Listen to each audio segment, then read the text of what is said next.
How is truancy best understood so that appropriate responses can be made to prevent it? Would this be letter A, absences due to family problems? Letter B, absences without good reason? Letter C, absences with permission? Or letter D, absences due to sickness? Ang tumpak na choice po natin here is letter B. When you say truancy, when you say that a student is truant, that means that student is absent without good reason. Walang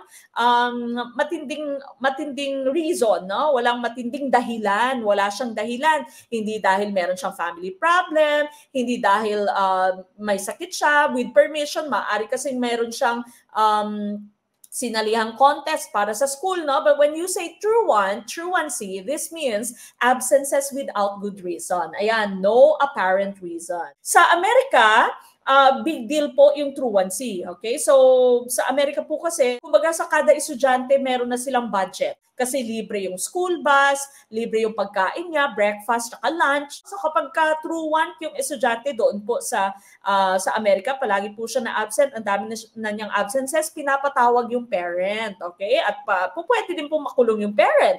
Kasi may budget yung bata, kumbaga, no? So, may federal fund yung bata, yung student. No? So, hindi po pwedeng absent siya ng absent.